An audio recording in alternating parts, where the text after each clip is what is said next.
Olá e bem-vindos ao nosso mergulho nas profundezas do horror cósmico.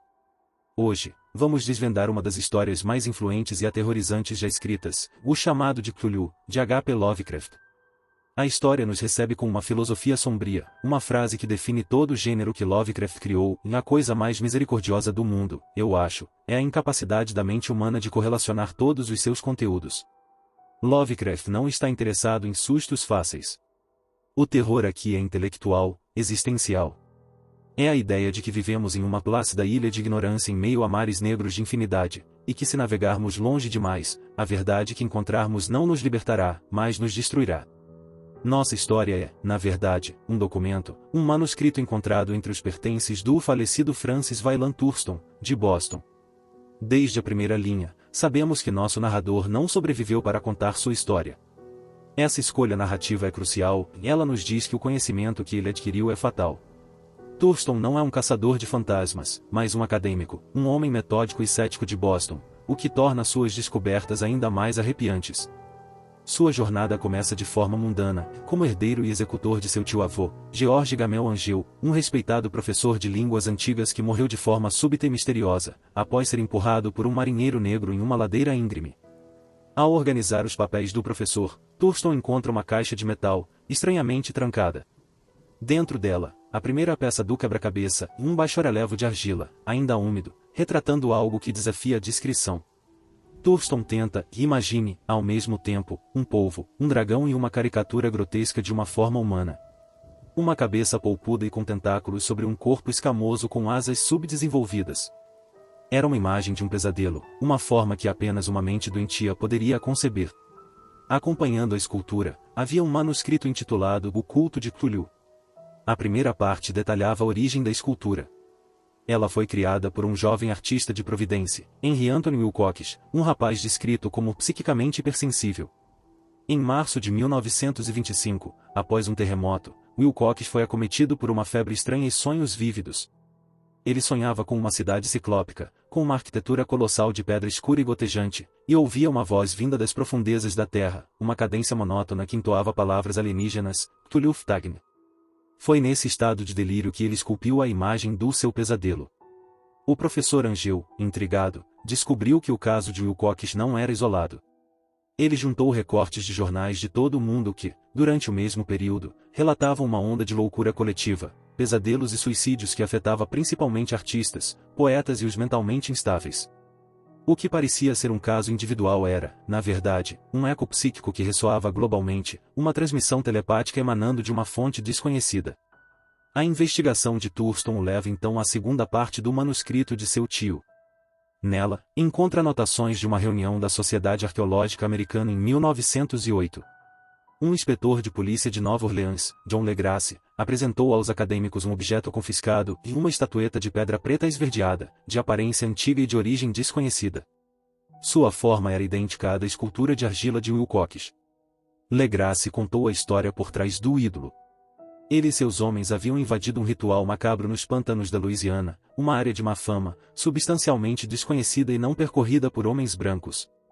Lá, encontraram dezenas de homens nus, de comportamento bestial, dançando e gritando em volta de uma fogueira, onde a estatueta repousava. Corpos de moradores locais desaparecidos estavam pendurados nas árvores.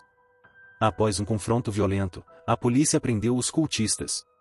Durante o interrogatório, um dos prisioneiros, um velho mestiço chamado Castro, revelou a mitologia doentia do culto. Eles adoravam os grandes antigos, seres cósmicos que governaram a Terra em tempos imemoriais, vindos das estrelas escuras. O maior deles, o grande Cthulhu, agora jazia morto, mas sonhando em sua cidade-tumba, Errelie, afundada nas profundezas do Oceano Pacífico. O cântico do culto, PH Nlui MGLW Naf Cthulhu Errelie Vanaguftagn, era sua profecia, e em sua casa em Errelie, o morto Cthulhu espera sonhando. O objetivo do culto não era trazer Cthulhu de volta, mas simplesmente esperar. Eles mantinham as lendas vivas através de rituais sangrentos, aguardando o dia em que as estrelas estivessem certas novamente. Nesse dia, Cthulhu despertaria por conta própria, e os antigos retomariam o controle da Terra. A humanidade seria varrida em uma onda de loucura e êxtase, e os cultistas seriam livres para gritar, matar e se deleitar como quisessem, libertos das amarras da moralidade e da lei. A revelação se tornou ainda mais assustadora quando outro professor na conferência, William Webb, reconheceu a iconografia de um culto que ele encontrou na Groenlândia, confirmando que a adoração a Cthulhu era antiga e mundial. Thurston, agora profundamente perturbado, encontra a peça final e mais aterrorizante do quebra-cabeça, o diário de um marinheiro norueguês chamado Gustav Johansen, o único sobrevivente do navio Emma. As datas do seu relato coincidiam perfeitamente com a onda de loucura de março de 1925. O diário de Johansen narra um horror indescritível. Após uma tempestade violenta no Pacífico Sul, seu navio se deparou com uma ilha que não existia em nenhum mapa.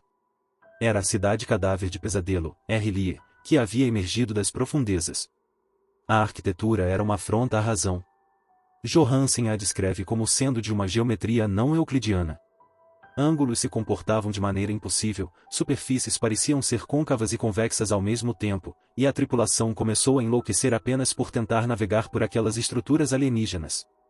Era um lugar onde as leis da matéria e da perspectiva pareciam perturbadas, uma manifestação física da realidade contraintuitiva e aterrorizante do universo.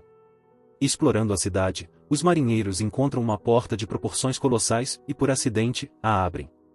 Da escuridão abissal, algo emerge. Era o grande Cthulhu. Uma montanha ambulante de gosma, escamas e tentáculos. A simples visão da criatura, um ser que não deveria existir, foi suficiente para matar a maioria da tripulação de puro pavor. Em um ato de desespero final, Johansen, o único oficial restante, vira o navio e o joga em velocidade máxima contra a cabeça da criatura. Cthulhu se desfaz em uma nuvem fétida de névoa verde, mas o horror só aumenta quando, diante dos olhos de Johansen, os pedaços começam a se juntar novamente. A criatura era imortal, não feita de matéria deste universo. Johansen conseguiu escapar por um triz, enquanto a cidade blasfema afundava novamente sob as ondas, levando Cthulhu de volta ao seu sono sonhador. Ao terminar de ler o diário, Thurston finalmente correlaciona todos os conteúdos. A verdade cósmica se revela para ele em toda a sua magnitude aterrorizante. Ele entende que a morte de seu tio e a de Johansen não foram acidentes, mas assassinatos, silenciados pelo culto onipresente. Ele conclui seu próprio manuscrito em um estado de paranoia febril, convencido de que é a próxima vítima. Sua última esperança é que seu relato seja descartado como a obra de um louco, para que a cadeia medonha de conhecimento termine com ele. E assim, a história termina onde começou, com a morte do narrador.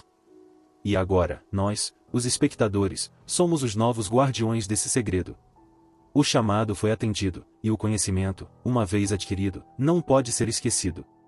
A questão que fica não é se Cthulhu vai acordar, mas quando.